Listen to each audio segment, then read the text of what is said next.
जय श्री महाकाल आप सभी को। एक व्यक्ति एक जगह पे साधना कर रहा था और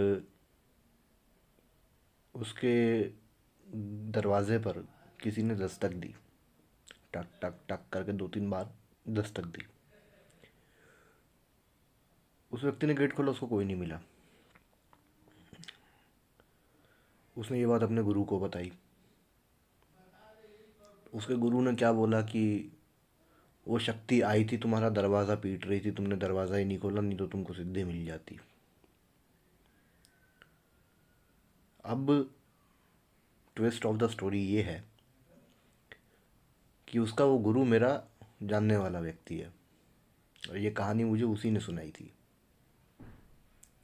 उसका ये कहना था कि उसने खुद उसके दरवाजे पे ऐसे दस्तक दी थी। अब आप लोग सोच रहे होंगे कि जब उसके गुरु ने खुद उसको दरवाजे पे दस्तक दी थी तो उसने उसको ये बात बताई क्यों नहीं। वास्तविकता में उस व्यक्ति को जानबूझ करके इस तरीके से एक ऐसी सिचुएशन में डाला गया जहाँ पर उसको ये लगे कि उसको कोई अनुभव हुआ है और उसकी साधना जो है वो अधूरी रह गई। यहाँ पे मैं उस व्यक्ति का नाम नहीं लूँगा क्योंकि वो मेरा जानकार व्यक्ति है, मित्र तो नहीं है खैर, लेकिन जानकार है। तो मैंने उसको पूछा, मैंने कहा कि भाई साहब आपको ये चीज़ करने की क्या ज़रूरत पड़ गई थी, ऐसा क्या हो गया था। बोले वो आदमी मेरे पीछे पड़ा हुआ था कि उसको अनुभव करना है, अनुभव करना, अनुभव हो नहीं रहे, और मैंने उससे 80-90 हज़ार रुपये ले रखे थे तो मेरे को उसको अनुभव करवाने थे। ऐसे होते हैं आप लोगों को अनुभव, ठीक है, इस तरीके से आप लोगों को अनुभव करवाए जाते हैं। कल जो वीडियो मैंने डाली अनुभवों के ऊपर, बहुत सारे लोगों के प्रश्न आए, बहुत सारे लोगों ने प्रश्न पूछा कि जो लोगों को साधना में अनुभव होते हैं वो कैसे होते हैं। फिर मेरे को सबसे पहले एक चीज़ समझनी है आप लोगों से, मैं आप लोगों की थोड़ी सी दिमाग समझना चाह रहा हूँ कि आप लोगों को अनुभव की भूख क्यों है। आप लोग क्यों चाहते हो कि साधना में आपको अनुभव हो। पहली बात, आप लोग क्यों चाहते हो कि साधना में आपके आए कोई और आपकी फाड़ के चला जाए और आप खुश हो जाओ कि मेरे को कुछ अनुभव हुआ है, मैंने कुछ पारलौकिक चीज़ का सामना किया है। ऐसे लोग ये सबको सबको यही बात कहते हैं कि मुझे किसी चीज़ से डर नहीं लगता, मुझे किसी चीज़ से डर नहीं लगता, लेकिन वास्तविकता ये होती है कि ऐसे लोग, ये वो लोग होते हैं जिन्होंने किसी चीज़ का सामना नहीं किया होता। उन्हें यही नहीं पता होता कि हमें किस चीज़ से डर लगता है और किस चीज़ से डर नहीं लगता, और अपने इसी कुंठा को शांत करने के लिए वो ये चाहते हैं कि उन्हें कोई भयानक अनुभव हो और वो उसमें से जिंदा बच के निकल जाए और उसके बाद में वो स्वयं को सिद्ध घोषित कर दे। अब सवाल ये उठता है कि क्या अनुभव, मैं जो बात कल कर रहा था कि क्या अनुभव ही साधना की सफलता का मापदंड है। मेरे को एक बात बताओ, चलो ठीक है, हम फर्ज करते हैं कि आपको आपकी साधना के बीच में कुछ अनुभव हुए, परंतु आप उन अनुभवों को समझ ही नहीं पाए। आपको नहीं पता कि वो अनुभव क्या थे, क्यों थे, उन चीज़ों का क्या मतलब है जो आपको ध्यान में दिखाई दी, भ्रम था, सत्य था, क्या था। तो जब तक आप उस अनुभव को समझ नहीं पाओगे तो प्रयोग कहाँ से करोगे। आपको कैसे पता चलेगा कि आप किस रास्ते पर चले हो, क्या आपको प्राप्त हो रहा है और उसका प्रयोग कैसे करना है। इन्हीं अनुभवों के नाम पर साधना करवाने के लिए तांत्रिक पैसे लेते हैं, 80,000, 70,000, 50,000।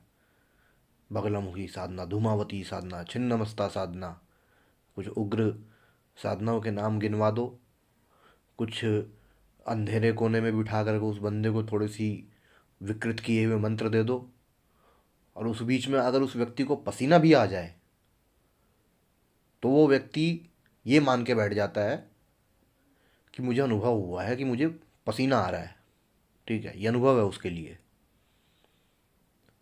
मतलब ज्ञान, तत्व, पारदर्शिता, सब कुछ गया तेल लगाने, पसीना आ गया तो अनुभव हो गया, साधना पूरी हो गई। इसके अंदर उन व्यक्तियों का इतना भयंकर दोष है जो लोग साधना करवाते हैं, जो लोग अपने अनुयायियों को इस प्रकार की मानसिकता देते हैं कि यदि साधना नहीं हुई, सॉरी, अनुभव नहीं हुए तो साधना व्यर्थ है। अनुभव होना ज़रूरी है। फिर भले वो अनुभव आपको मानसिक विक्षिप्तता की अवस्था में लेकर चला जाए। आप लोगों को क्या लगता है कि आप किसी को बोलोगे कि मैंने सपने में ध्यान में मुझे पार्वती के दर्शन हो गए, मुझे माता दुर्गा के दर्शन हो गए, मुझे माता काली के दर्शन हो गए, तो क्या अगले मिनट से आदमी आपको भगवान मानने लगेगा? आप क्या सुनना चाहते हो मेरे मुंह से, या फिर किसी भी उस व्यक्ति के मुंह से जिसको आप अपने अनुभव बताते हो? आप वास्तविकता में आपको कुछ नहीं चाहिए। आपको सिर्फ इतना चाहिए कि एक पद पर बैठा हुआ व्यक्ति ये स्वीकार कर ले कि आपको जो अनुभव हुए हैं वो सही हैं, यानी कि आपके ऊपर में देवी देवताओं का सानिध्य बन चुका है और आपको अब दुनिया में किसी चीज़ की ज़रूरत नहीं है। एक बात बताता हूँ, महादेव, देवों के भी देव महादेव, जिनके बारे में आप सभी लोग जानते हैं, कुछ नहीं जानते होंगे तो उनका नाम अवश्य सुना होगा। वो महादेव, उनको क्या ज़रूरत है किसी का मंत्र जाप करने की, उनको क्या ज़रूरत है किसी को प्रसन्न करने की, या उनको क्या ज़रूरत है किसी को भी पूजने की? परंतु उसके बावजूद वो बाबा जो हैं, वो एक भिखारी का रूप धारण करके वो चले गए थे भगवान कृष्ण के दर्शन करने के लिए, उनसे भिक्षा मांगने के लिए। माता यशोदा से उन्होंने भिक्षा मांगी थी बकायदा कि मुझे अपने लाल के दर्शन करवा दो एक बार। ये वही महादेव हैं जिन्होंने भगवान राम के दर्शन के लिए मदारी का रूप धारण करके जा करके महाराजा दरबार दशरथ के दरबार में खेल दिखाया था मदारी का। ये, अब कहने को तो महादेव सर्वव्यापी हैं, उनको अगर कुछ देखना है, उनको भगवान राम का दर्शन करना है, भगवान कृष्ण का दर्शन करना, ध्यान मार्ग से कर सकते हैं। त्रिकालदर्शी हैं वो, आने वाले काल में जाकर के भी उनका दर्शन कर सकते हैं। परंतु उसके बावजूद वो इस तरीके की लीलाएं करते हैं।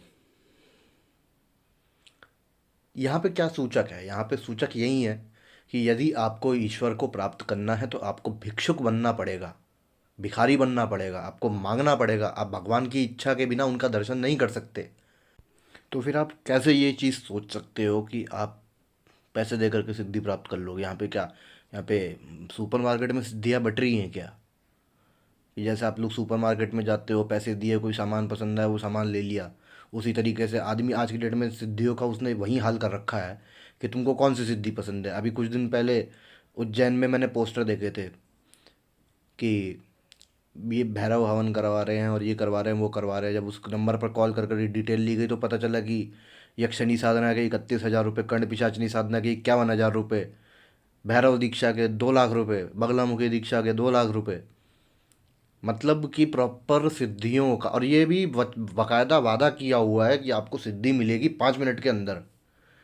मतलब बकायदा सिद्धियों का बोलते बाजार लगा हुआ है कि आपको कौन सी सिद्धि पसंद है। बगलामुखी की लाओ 51,000 दो, ये लो सिद्धि कर जाओ। ये आप लोगों ने करके रख दिया है सिद्धियों का, साधनाओं का और अध्यात्म का हाल। जबकि वास्तविकता ये है कि आप लोगों का पैसा भी जाएगा, अनुभव भूल जाओ, सिद्धि भूल जाओ, वो पैसे वापस मिलेंगे कि नहीं वो भी भूल जाओ, ऊपर से तंत्र की धमकी मिलेगी सो अलग। ठीक है, बाकी आप लोगों को समझ में आ जाता है तो अच्छी बात है, नहीं आता है तो मेरी बला से तेल लगाओ, मेरे को कोई मतलब नहीं है। मेरा काम था बताने का, मैंने बता दिया। ठीक है, अगर पैसों के बदले में सिद्धियां मिल रही होती ना तो ऋषि मुनि तपस्या नहीं करने बैठ रहे होते, अपने गुरु को पैसे देते और सिद्धि प्राप्त कर लेते। अगर सिद्धियाँ पैसे के दम पे मिल रही होती तो आदि गुरु जगत गुरु आदि शंकराचार्य ने अपने गुरु को पैसा ही दिया होता और सिद्धि प्राप्त कर ली होती। उनको कोई ज़रूरत नहीं पड़ती पूरे भारत में और पूरे विश्व में घूमने की। अपनी बुद्धि को थोड़ा सा विकसित करिए। आप लोग अभी, आपकी बुद्धि विकसित नहीं है आप लोगों की ना। आप, अगर आप लोग ये समझते हो कसम कसम से कि अगर आप लोगों को ये लगता है कि भाई साहब आप पैसा दे करके सिद्धि खरीद लोगे तो आप लोग बीमार हो, आप लोगों की बुद्धि को विकास की ज़रूरत है। आप लोग थोड़ा ढंग के साधु संत सन्यासियों के साथ बैठिए और अपने आप को थोड़ा सा ज्ञान दीजिए, ताकि आप लोगों को समझ में आए कि सही क्या है और गलत क्या है। मुझे उल्टा सीधा बोल करके मेरे कमेंट सेक्शन में चार गाली मेरे को दे करके कुछ होने वाला है नहीं। जो सत्य है वो सत्य है, ठीक है। आप लोग मेरे को गाली दे करके सिर्फ अपने मन की कुंठा को बढ़ा रहे हो और कुछ नहीं कर रहे।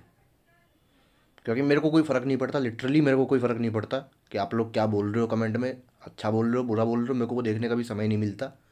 कभी फ़ोन आ जाता है ऑफिस से तो बताता है कि भाई साहब गुरुजी ऐसे ऐसे कमेंट आए हैं, क्या करना है। मैंने भैया कुछ नहीं करना, छोड़ दो, छोड़ दो, कोई दिक्कत नहीं है, ठीक है। और यही फ़र्क जो है मुझे आप लोगों से अलग करता है, यही फ़र्क जो है मुझे सही और गलत की पहचान करवाता है, ताकि मैं आप लोगों को सही रास्ता दिखा सकूं। नहीं तो आज जैसे कि 90 लोग ऐसे चल रहे हैं ना जिस तरीके से, वैसे मेरे को चलने में कोई दिक्कत नहीं थी। मेरे भी सब्सक्राइबर लाखों में होते, मेरे पे भी व्यूज़ अच्छे खासे आ रहे होते, मेरे पास भी पैसे मैं लोगों से ले करके और अपना मकान बनवा चुका होता बढ़िया, ठीक है। लेकिन एक उसको बोलते ना कि सेल्फ रिस्पेक्ट है, ये कह लीजिए या फिर ये कह लीजिए कि अभी मेरा ज़मीर मरा नहीं है और मुझे हराम का 1 रुपया नहीं चाहिए, ठीक है। बाबा ने इतना दिया हुआ है, बाबा ने इतना किया हुआ है मेरे लिए कि मुझे किसी और चीज़ की ज़रूरत नहीं है। और मैं यूट्यूब से भी थक चुका हूँ, लिटरली।